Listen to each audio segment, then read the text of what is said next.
Dios que provee, que extiende su mano a los necesitados, solo con fe y obediencia. Bienvenidos a este espacio donde exploramos lo sagrado, lo olvidado y lo misterioso. Los misterios que no siempre se predican en los púlpitos, pero que están ahí, esperando ser revelados. Así que prepárate, porque lo que vas a escuchar hoy cambiará tu forma de ver el mundo espiritual. Cuando la oscuridad reinaba en Israel, y los reyes se habían olvidado de Dios, un hombre se levantó con autoridad divina para encender una llama de verdad.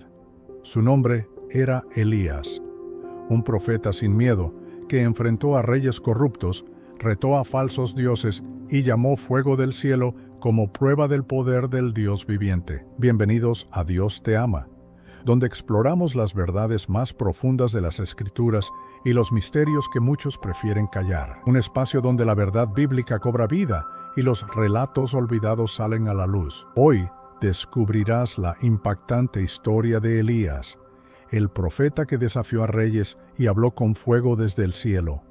Prepárate, porque donde Dios habla, el fuego desciende. Acompáñanos en este viaje espiritual donde la revelación y el discernimiento abrirán tus ojos a una realidad que va más allá de lo conocido. En una época donde la maldad reinaba y la verdad parecía sepultada bajo los escombros de la idolatría, un nombre resonó con fuerza entre los susurros del desierto. Elías, el Tisbita.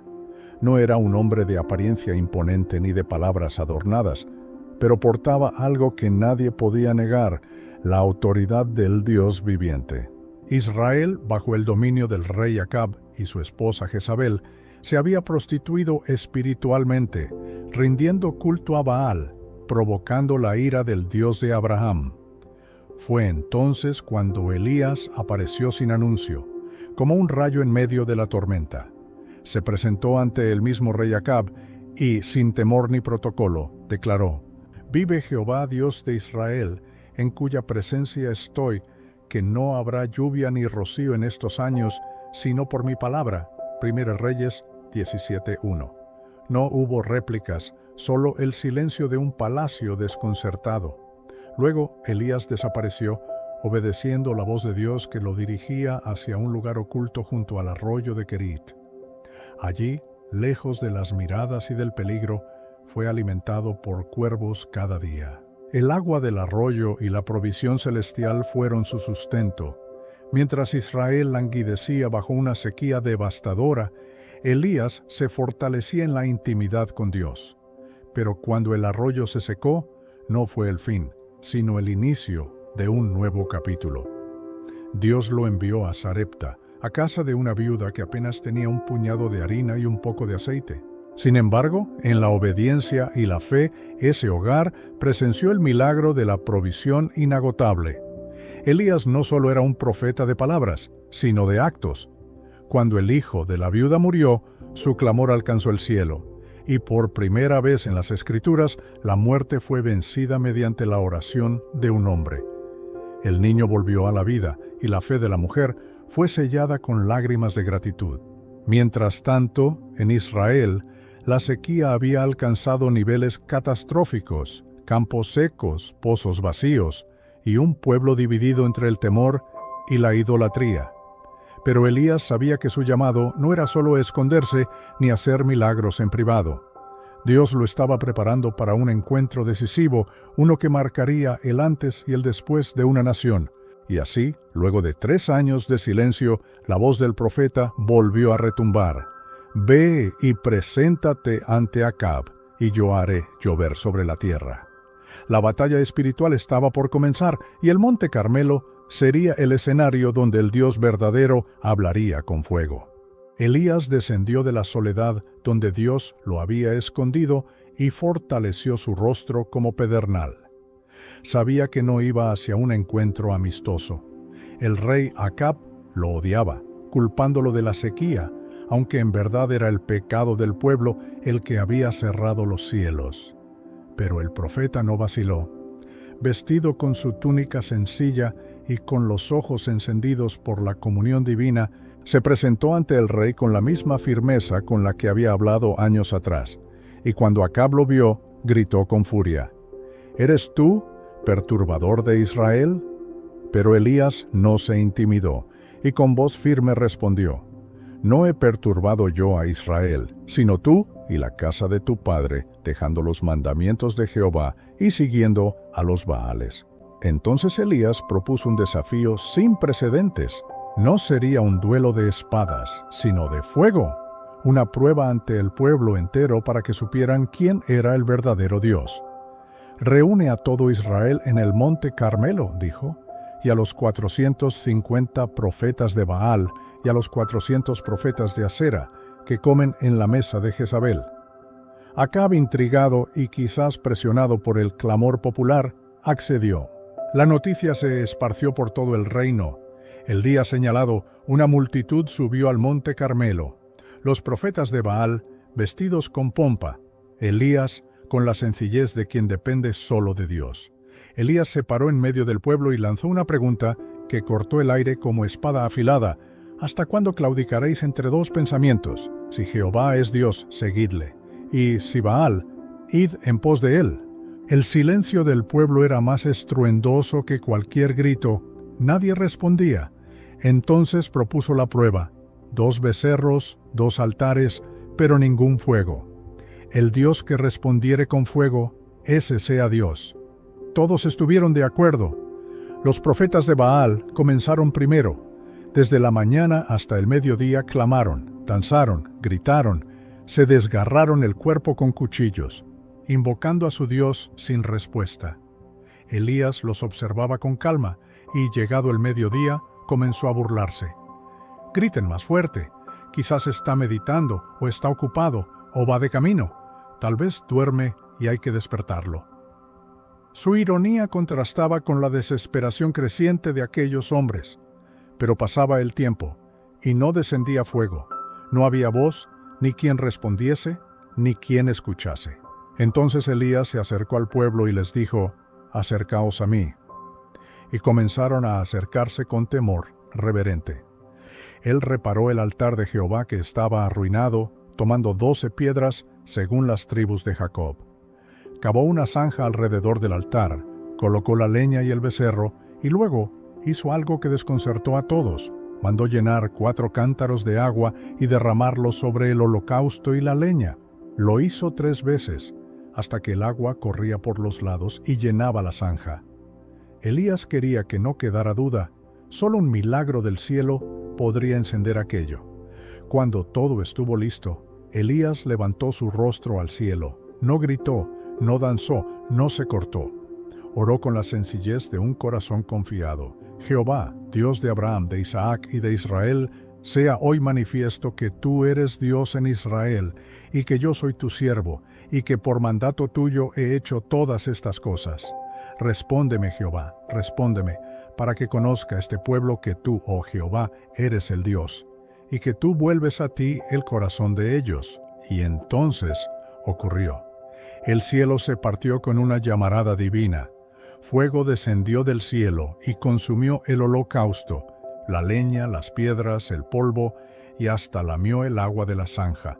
El pueblo cayó rostro en tierra, temblando y gritando al unísono: Jehová es el Dios, Jehová es el Dios.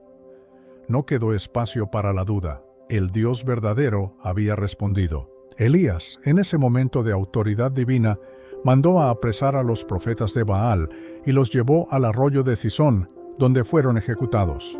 Era un acto de juicio, pero también de purificación espiritual para el pueblo. Elías no buscaba sangre, sino obediencia. Había llegado el momento de cerrar aquel capítulo de idolatría que tanto había dañado a Israel, pero aún no había lluvia. Elías sabía que la batalla espiritual no había terminado. Subió nuevamente al monte, pero esta vez no fue para desafiar, sino para clamar. Se postró en tierra, con el rostro entre las rodillas, orando con fervor. Mientras su siervo iba y venía observando el horizonte, Elías no cesaba de interceder. 7 veces pidió al joven que mirara hacia el mar.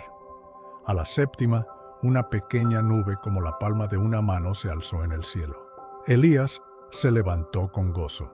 Sube y di a Acab: unce tu carro y desciende, para que la lluvia no te ataje. El cielo se oscureció, El viento sopló con fuerza, y una gran lluvia cayó sobre la tierra.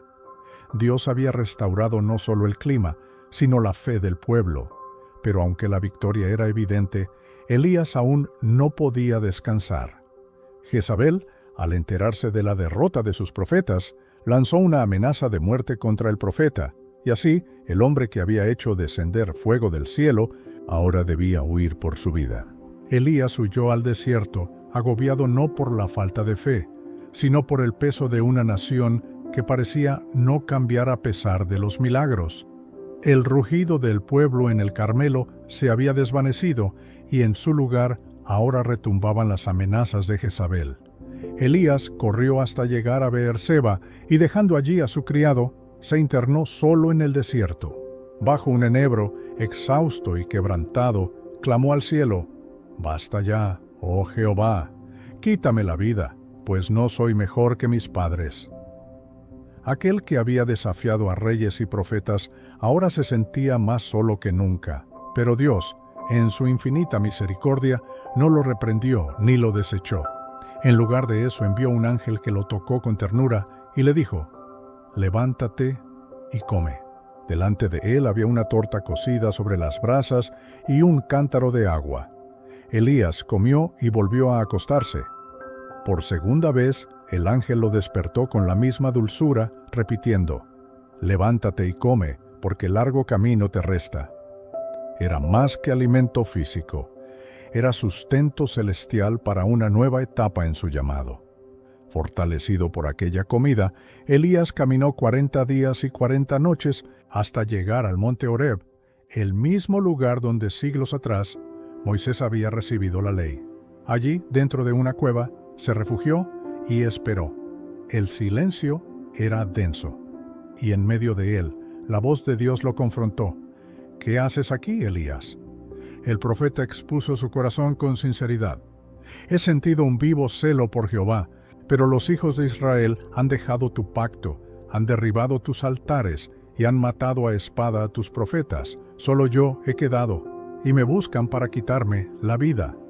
Entonces Jehová le dijo que saliera de la cueva y se pusiera de pie delante de él. Un viento recio rasgó los montes, un terremoto sacudió la tierra, y un fuego pasó ante sus ojos. Pero Dios no estaba en el viento, ni en el terremoto, ni en el fuego. Luego vino un silbo apacible y delicado, y en ese susurro Elías percibió la presencia del Altísimo, se cubrió el rostro con el manto y salió con reverencia. Dios no siempre se manifiesta en lo grandioso. A veces habla en el silencio profundo de un corazón abatido. Fue entonces cuando Jehová renovó el llamado de Elías. No lo dejó sumido en su desesperanza, sino que le dio una nueva misión. Le ordenó regresar por su camino y ungir a Hazael como rey de Siria, a Jehú como rey de Israel y a Eliseo como su sucesor. Además, le reveló algo que Elías necesitaba saber. No estaba solo.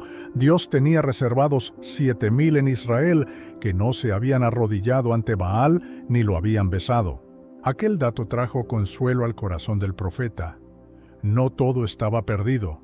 Con una renovada fuerza y dirección divina, Elías emprendió el camino de regreso, no más huyendo, sino caminando con propósito. En su recorrido se encontró con Eliseo, quien estaba arando con 12 yuntas de bueyes.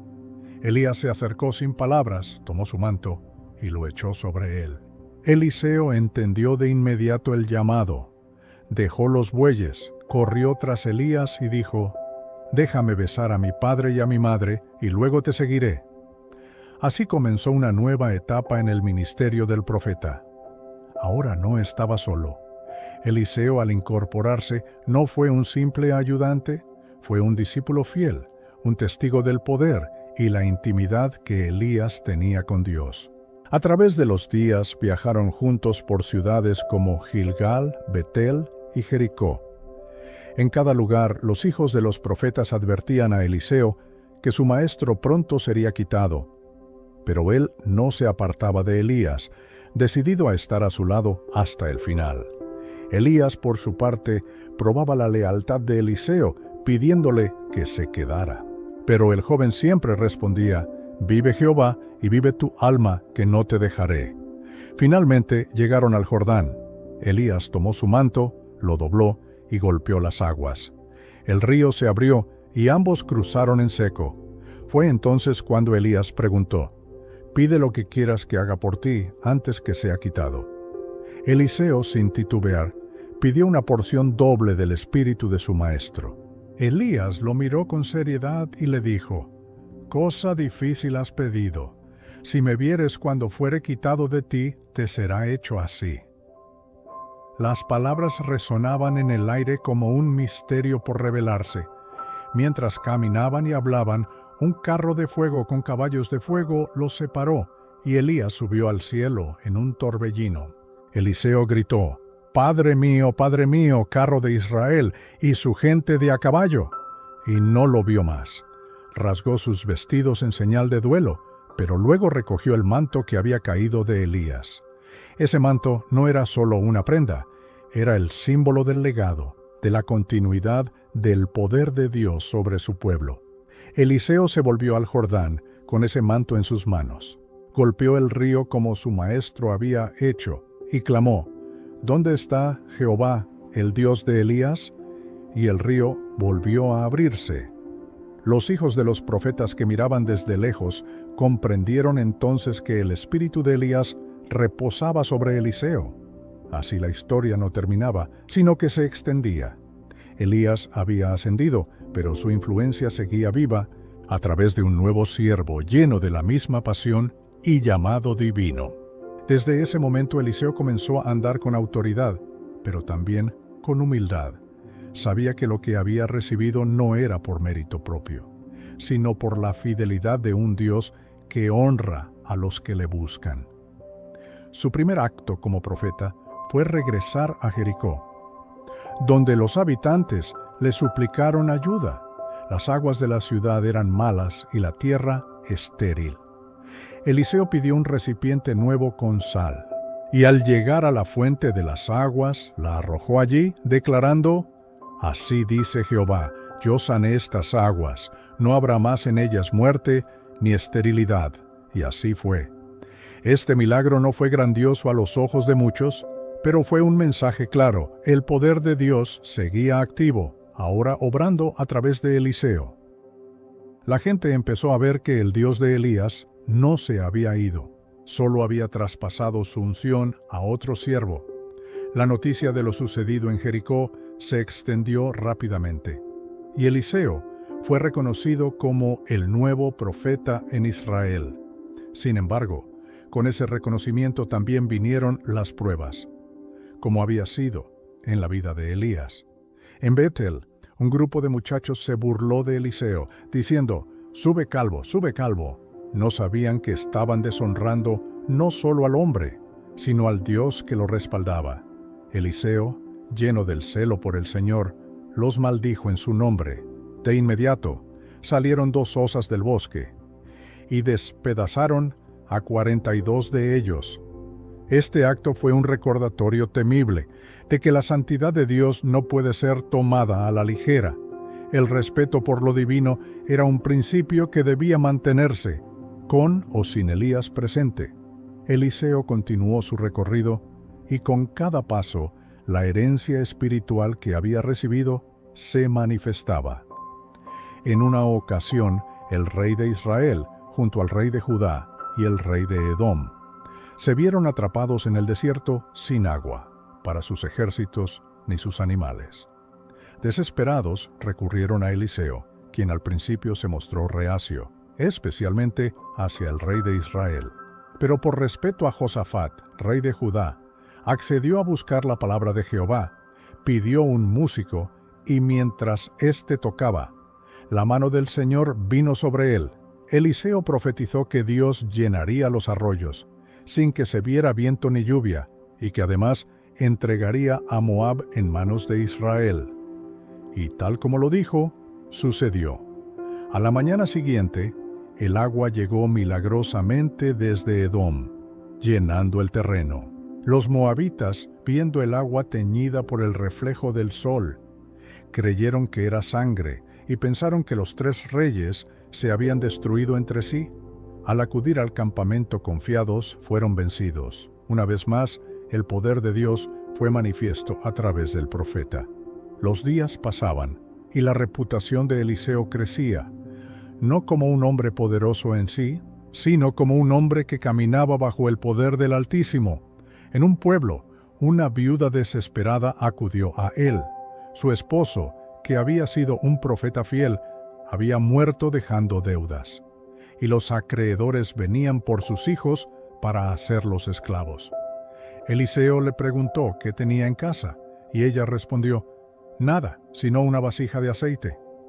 Entonces le dio una orden que parecía extraña.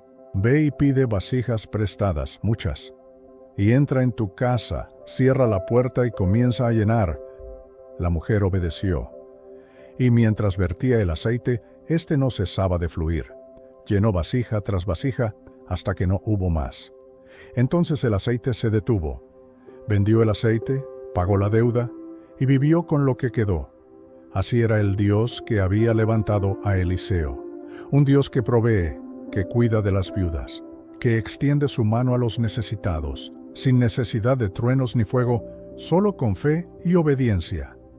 Más adelante, Eliseo pasaba frecuentemente por Sunem, donde una mujer rica le ofrecía hospitalidad cada vez que lo veía. Junto con su esposo, decidió construirle una habitación en su casa, para que se quedara cuando pasara por allí. Agradecido, Eliseo quiso bendecirla, al saber que no tenía hijos y que su esposo ya era viejo. Le profetizó que al año siguiente tendría un hijo. Y así fue. La promesa se cumplió, y la mujer sunamita recibió el milagro que nunca había pedido, pero que anhelaba en lo profundo de su corazón. Sin embargo, años después, ese niño enfermó y murió repentinamente. La mujer, sin perder la fe, montó su asno y fue al monte Carmelo a buscar a Eliseo. Cuando lo encontró, cayó a sus pies, y él comprendió que algo grave había ocurrido. De inmediato envió a su criado con su báculo, pero la madre insistió en que solo Eliseo podía hacer algo. Al llegar a la casa, Eliseo subió a la habitación, oró al Señor y luego se tendió sobre el niño. Calor volvió a su cuerpo, y tras unos momentos el niño estornudó 7 veces y abrió los ojos. El gozo fue indescriptible. La madre abrazó a su hijo con lágrimas en los ojos. Y Eliseo comprendió una vez más que su llamado no era solo de poder, sino de compasión, de restauración, de esperanza para los que sufren. No era solo un profeta que desafiaba reyes o llamaba fuego del cielo, sino un siervo que sanaba corazones y restauraba hogares. Y todavía su historia no había terminado. Aún quedaban más caminos por recorrer, más milagros por presenciar, y más voces a las que hablar en el nombre de Jehová. Después de la resurrección del hijo de la sunamita, Eliseo continuó su caminar profético con mayor convicción. Era evidente que la mano de Dios lo respaldaba de manera sobrenatural. No solo era un hombre de señales, sino también de consejo sabio. Fue así como un día, sabiendo por revelación divina que venía una gran hambruna sobre la tierra, llamó a la mujer sunamita y le dijo, «Levántate, vete tú y tu casa a vivir donde puedas, porque Jehová ha llamado el hambre, la cual vendrá sobre la tierra por 7 años». Ella obedeció y partió con su familia, confiando en que el mismo Dios que le devolvió a su hijo sabría cuidarlos en el exilio. Durante aquellos años, Eliseo permaneció en la tierra, atendiendo las necesidades del pueblo y siendo un faro de esperanza en medio de la escasez.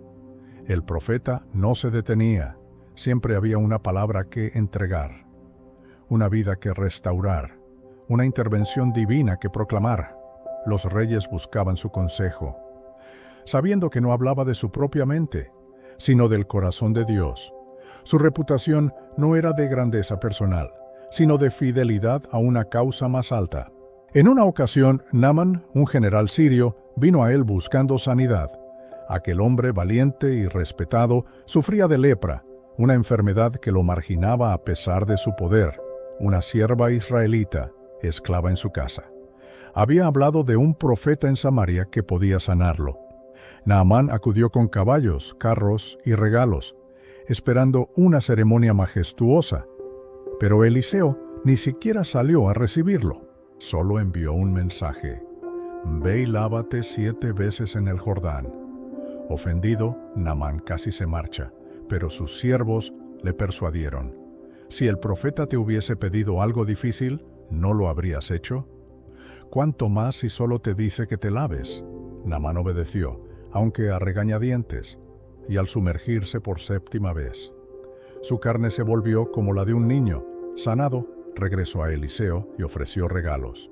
Pero el profeta los rechazó. Eliseo no buscaba gloria, ni oro, ni reconocimiento. Su misión era revelar el poder de un Dios que no se deja comprar, pero que se mueve con misericordia.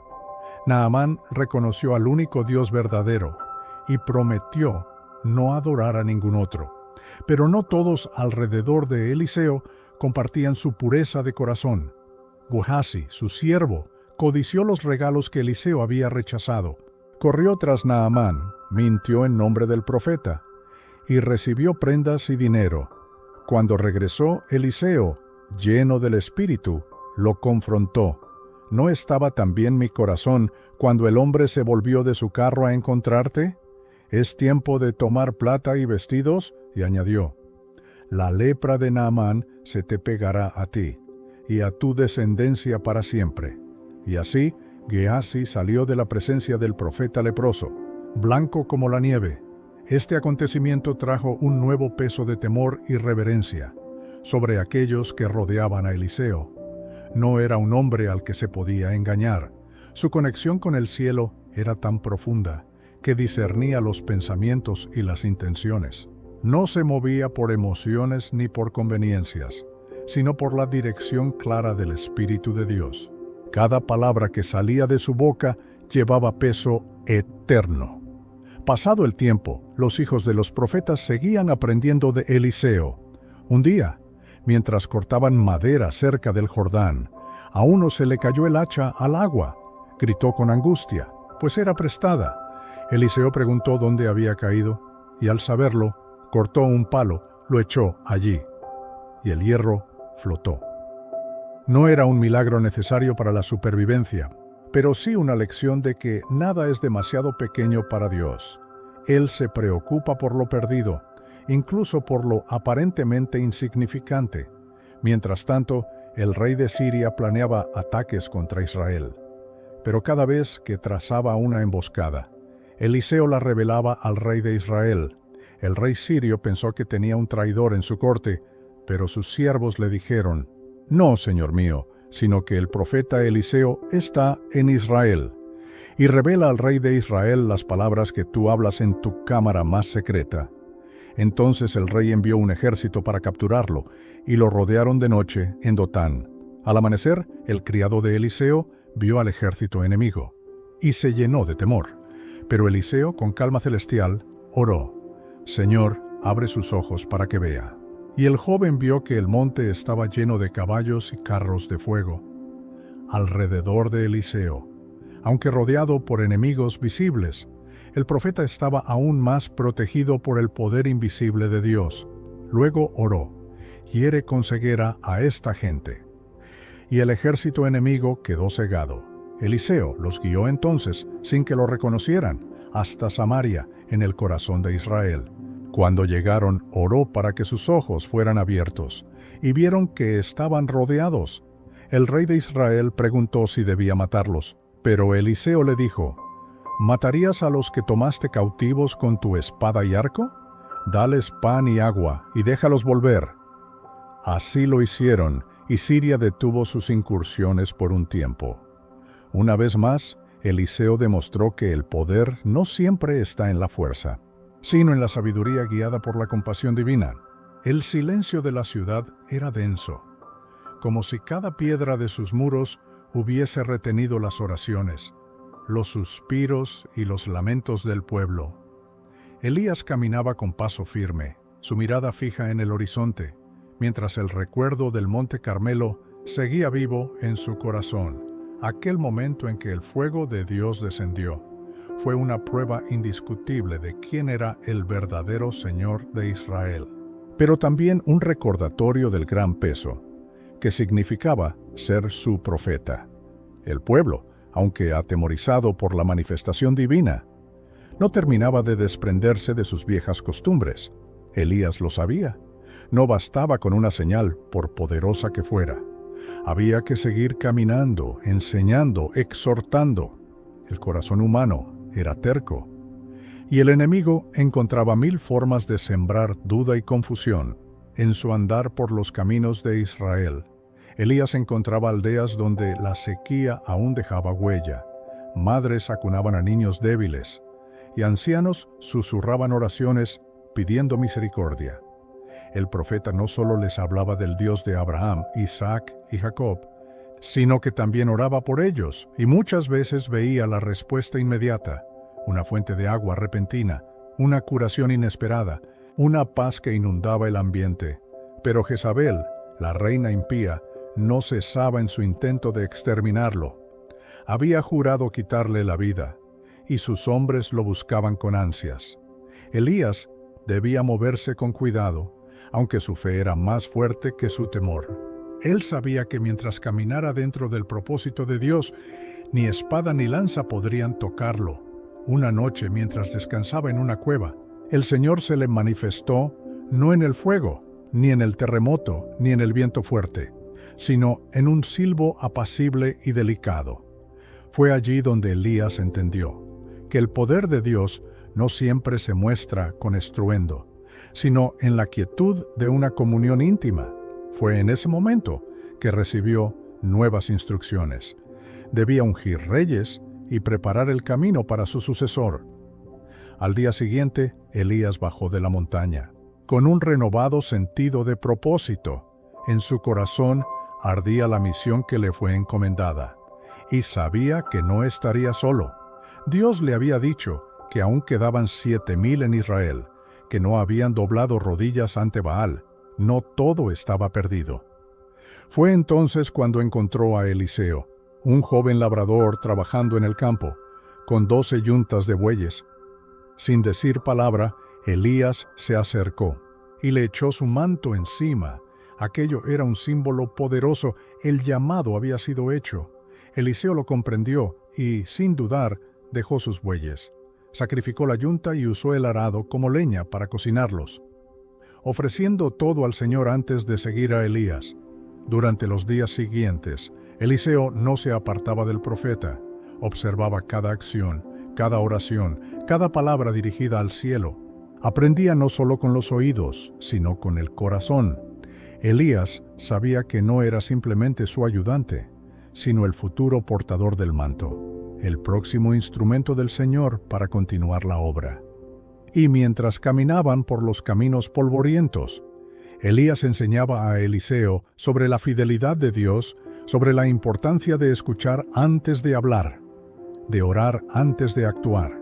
Cada historia compartida era una semilla sembrada, y cada paso que daban era una preparación para lo que vendría. En el horizonte se dibujaban nuevas batallas, nuevas misiones, pero también promesas cumplidas.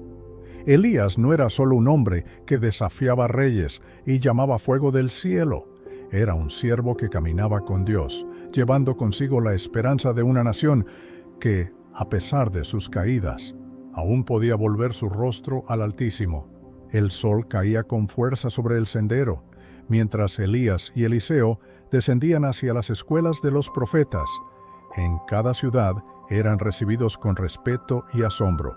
Los hijos de los profetas, aquellos hombres que también servían a Dios en medio de una nación quebrantada, se acercaban para aprender, preguntar y observar. Pero había algo distinto en el ambiente. Todos sabían, por revelación del Espíritu, que pronto Elías sería tomado, y esa certeza se sentía como un susurro solemne entre los justos. ¿Sabes que hoy el Señor quitará a tu maestro de sobre ti?, le decían a Eliseo una y otra vez, pero él, con determinación, respondía: sí, yo también lo sé, callad. Su corazón no estaba listo para dejarlo ir, pero sabía que debía mantenerse cerca, sin desviarse, sin apartarse ni un instante. Algo en su espíritu le decía que el momento que se avecinaba marcaría su destino para siempre. Elías, sabiendo lo que vendría, puso a prueba a su discípulo. «Quédate aquí», le dijo en varias ocasiones, en lugares como Betel, Jericó y el Jordán. Pero Eliseo no cedía. «Vive Jehová, y vive tu alma, que no te dejaré». Su lealtad era inquebrantable. No se trataba solo de seguir a un profeta, sino de seguir el llamado de Dios, que ardía en su interior como una llama que no se apaga. Finalmente, llegaron al Jordán. Elías tomó su manto, lo enrolló y golpeó las aguas. Al instante, el río se abrió y ambos pasaron en seco. Los hijos de los profetas observaban desde lejos, asombrados. Era una escena que evocaba los días de Moisés y Josué, un recordatorio de que el poder de Dios no se había apartado de su pueblo, aunque éste estuviese dividido y confundido. Al otro lado del Jordán, Elías se detuvo. Miró a Eliseo con ternura y firmeza. «Pide lo que quieras que haga por ti, antes que sea quitado de ti». Eliseo no dudó. «Te ruego que una doble porción de tu espíritu sea sobre mí». No pedía honra ni riquezas, sino poder espiritual para continuar la misión, para seguir confrontando la oscuridad con la luz de Jehová. Elías asintió, aunque con gravedad. «Cosa difícil has pedido. Si me vieres cuando fuere quitado de ti, te será hecho así. Mas si no, no». Había llegado el momento. De pronto un carro de fuego con caballos de fuego apareció y los separó. Elías fue elevado al cielo en un torbellino, mientras Eliseo, con los ojos llenos de lágrimas y el corazón desgarrado, clamaba: Padre mío, carro de Israel y su gente de a caballo». El manto de Elías cayó al suelo. Eliseo lo recogió con manos temblorosas pero decididas. Había sido testigo de la gloria de Dios, y ahora era su turno. Regresó al Jordán, miró las aguas, que antes habían sido abiertas por su maestro, y golpeó con el manto diciendo: «¿Dónde está Jehová, el Dios de Elías?». Las aguas se abrieron nuevamente. El mismo poder, la misma presencia, ahora reposaban sobre él. Los hijos de los profetas, al ver el milagro, dijeron entre ellos: «El espíritu de Elías reposó sobre Eliseo», y lo recibieron con reverencia. Pero Eliseo sabía que no era momento de quedarse en la comodidad de ese reconocimiento. El llamado era urgente, el pueblo aún estaba en tinieblas, y su deber apenas comenzaba. Los días siguientes fueron intensos. Eliseo empezó a moverse con autoridad, haciendo milagros que demostraban que el Dios de Elías seguía vivo. Sanó las aguas en Jericó, multiplicó el aceite de una viuda, y más adelante incluso resucitó a un niño. Pero cada acto era también una batalla espiritual, porque el corazón de Israel aún vacilaba entre la obediencia y la rebelión. Y así, mientras caminaba entre aldeas y ciudades, Eliseo recordaba las palabras, las oraciones y las enseñanzas de Elías. Su corazón estaba encendido por la misma pasión, que el pueblo volviera a Jehová con todo su ser. La historia no había terminado, el manto había cambiado de hombros, pero la misión era la misma: levantar la verdad de Dios en medio de la confusión del mundo. Pasaron los años, y Eliseo se convirtió en un referente para toda una generación, que buscaba dirección espiritual en medio del caos. Su nombre se esparcía no como el de un hombre poderoso, sino como el de un siervo en quien moraba el poder de Dios. Cada milagro que realizaba no era para su gloria, sino para mostrar que Jehová seguía presente entre su pueblo, aun cuando muchos lo habían olvidado. Uno de los momentos más impactantes fue cuando el ejército sirio rodeó la ciudad donde Eliseo se encontraba. Su siervo, al ver el peligro, se llenó de temor, pero Eliseo, con calma, oró: «Te ruego, oh Jehová, que abras sus ojos para que vea». Y el joven, al abrir sus ojos espirituales, vio los montes llenos de caballos y carros de fuego alrededor de Eliseo. No estaban solos. El Dios de los ejércitos peleaba por ellos. Cada uno de esos momentos confirmaba: que la doble porción del espíritu de Elías estaba sobre Eliseo, pero el profeta no vivía de señales externas. Su verdadera fuerza venía de la intimidad con Dios, de las madrugadas en oración, de los silencios en los que su alma se alineaba con la voluntad divina, aunque llevaba el manto del profeta. Su confianza no estaba en la prenda, sino en aquel que la respaldaba. Con el tiempo incluso los reyes aprendieron a consultar a Eliseo antes de ir a la guerra. Su consejo era buscado, pero él nunca se dejó seducir por el poder terrenal. Sabía que el corazón del hombre es frágil y voluble, y que solo la obediencia constante mantenía el favor de Dios.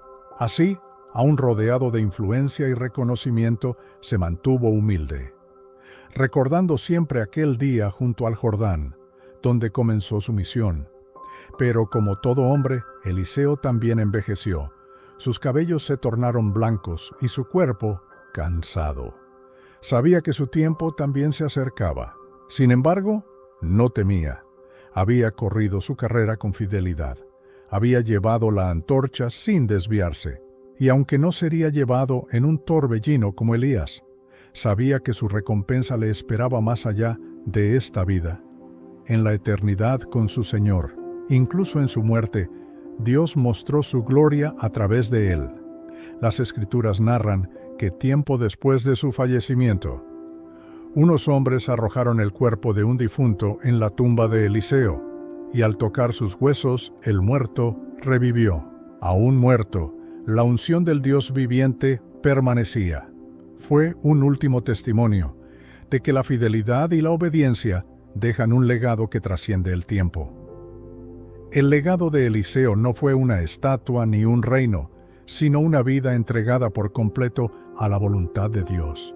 Su historia fue la de un discípulo que siguió sin desmayar, que pidió más para dar más, y que vivió para encender la fe en corazones apagados. Cada paso que dio, desde aquel primer llamado hasta su último aliento, fue un eco de obediencia que aún hoy inspira a generaciones. Así terminó la vida de un hombre sencillo, pero lleno del Espíritu. Eliseo no buscó fama, pero su nombre quedó grabado en la historia del pueblo de Dios, como un ejemplo de perseverancia, valentía y comunión con el Altísimo. Fue un canal, no un protagonista, un instrumento en las manos de un Dios que aún busca corazones dispuestos. Y aunque ya no caminaba sobre la tierra, su ejemplo continuaba encendiendo llamas en aquellos que leían su historia, porque Dios sigue llamando, sigue levantando, sigue usando a los que, como Eliseo, están dispuestos a dejarlo todo para seguir su voz. Y en esa voz, todavía hoy, resuena la invitación: sígueme y recibirás lo que tus ojos aún no han visto. Así que si te gustó este vídeo, si aprendiste algo nuevo o si te quedaste con ganas de más, suscríbete, activa la campanita y déjame un comentario diciendo: quiero más secretos del cielo, porque este es solo el comienzo.